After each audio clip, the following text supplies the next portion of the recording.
Mark Gurman just leaked Apple's next game plan for how to take Siri to the next level. And it looks like the secret is just giving up. They can't do it, so they're gonna let someone else do it. That's the Apple way. If you can't beat them, join them. Let's begin.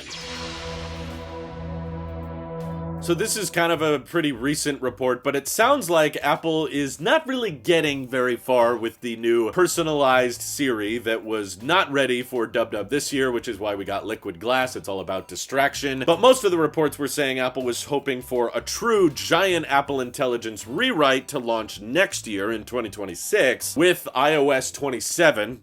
Great. This is already confusing. But because Apple is not seeing much progress internally with their own large language models, and they are not impressed with the performance of Siri, neither am I, frankly. The public launch somehow after Apple Intelligence got even dumber than it was before, which I didn't think was possible. But obviously they've been scrambling around the clock to try to make Siri smarter and more useful. And Mark Gurman's report is basically just saying that they're not getting where they need to get in a speedy amount of time. So the fallback might just be relying more on OpenAI to do all of the heavy lifting for Siri and basically rely on ChatGPT to be the large language model as the default option within iOS, macOS, iPadOS. Yeah, all of our devices are just going to be powered by an OpenAI digital assistant. I'm sure Apple has probably even weighed the option of buying out OpenAI, but from what I can tell, Sam Altman doesn't have much interest in that, so I don't think there's really going to be a situation where Apple ends up buying out the entire company. But similar to how Apple has this multi-year billion-dollar relationship with Google, where basically Google pays Apple billions of dollars to do nothing but just leave Google as the default search engine, there could be a multi-year long process of Apple paying OpenAI billions and billions of dollars to power Siri on their devices. In this situation, OpenAI has a ton of leverage because, of course, Apple wants to be looked at as a leader, but they can't really come up with any kind of AI features that separate themselves from everyone else on the market. In fact, all of Apple's AI features kind of suck. So if they want to be looked at as a leader and they want to be considered a AI focused brand, but they can't come up with any of their own, all they can really do is continue to merge more and more functionality with ChatGPT, which at least I can say from my own personal experience seems to work fairly well. There's been many situations where I'll Google something and not get a very good answer, and then I'll try ChatGPT, and it does actually give me a better answer quicker and in a more concise manner. Google, ironically, in this situation is kind of becoming the more legacy approach with search results and the AI overview simultaneously, but their business model is really built around Google search ads, which is why even as Google gets better and better with Gemini, they don't want to compromise on that ad revenue, whereas OpenAI has a completely different business approach, and they're not too worried about not really becoming a search engine or a browser. They're just focused on having the best possible large language model, which appears to be stealing a lot more people from Google lately. So this might be Apple's way of trying to catch up. It's just, well, we couldn't come up with our own models internally that were that good, so let's just pay someone else to become the default, and maybe there's some kind of exclusivity contract. Like maybe iPhones in the future are going to get a more recent, more capable version of ChatGPT that Android users are just not going to have access to, or will have to pay a premium to access. And honestly, as easy as it is to make fun of Apple for just not being very good at it, I actually think this pitch that Mark Gurman is telling us is quite possible now. It's not like a confirmed thing yet, but I do think it is the most likely scenario. I actually don't think it's that bad of an idea, and I don't think Apple is behind in AI features because of a lack of trying. I just think ultimately they're not a data collection company, and you kind of need that to become really good at large language models. You know, the best AIs right now pretty much are all based on the cloud. There's not that many that are all trying to make really great, useful features that all run natively and locally and offline, especially when it comes to like on iPhone processors, which are pretty fast, but still nowhere near as fast or as capable as just offloading all of the neural net training and functionality onto some server somewhere. So because Apple's mostly a company that at this point still gets most of their money from hardware sales, and at least they've always boasted about how they're a privacy-focused company, they don't collect people's people's data, and they kind of have to stick to that. They kind of have to commit to it because they've doubled down on it so much now, even though I think there's been evidence that they don't really care that much about privacy. It's mostly still just a marketing stunt. But yeah, they have to stick to that. And I don't think they have an asset like Google has with search or like OpenAI has with ChatGPT that will get them to a position where they could have comparable large language models. So again, I don't think it's from a lack of trying, and I don't even think it's a lack of money. Apple's got billions and billions of dollars they could blow on the best AI engineers in the world and still just not have the same assets that these other companies do. So that's why, honestly, from Apple's perspective, it actually does kind of make a lot of sense to just partner with an existing one. And OpenAI is the relatively new kid on the block. I don't see really a situation where Apple could comfortably get Gemini to like power Siri. Then I think we get into monopolistic practices and Google just has all access to AI. Not to mention, of course, Google owns Android, which is more of the direct quote-unquote competitor with iPhones, although I don't think people are switching all that much these days. Still though, OpenAI, they've already started a relationship with them, and they don't really have a direct competing product with Apple as is, which is why deciding to choose them as kind of a long-term partner for their digital assistant, I actually think, as crazy as it sounds, it's not a bad plan, because I don't think Apple is going to be capable of developing their own version of Siri that can actually outperform what these other AI companies are cooking up, and Siri kind of sucks already as is. So even if Siri just becomes a carbon cut copy of ChatGPT, I would still see that as a massive improvement, and it honestly would probably cost Apple less than what they're spending right now to try to come up with their own models. But how do you guys feel about this? Is this a right direction for Apple to go? Do you ever see yourself paying a subscription for Apple Intelligence features in the future? Personally, I think so many iPhone users have probably just gotten comfortable with the concept of not using Siri for anything that complicated, so I don't see a ton of people signing up to pay for Siri GPT, but let me know where you guys fall in the comments below, and thank you to everybody supporting this channel directly. It seriously helps us out a ton, as does just watching these videos, so thanks again. This is your App Sheep here, and I will see you all in the next one.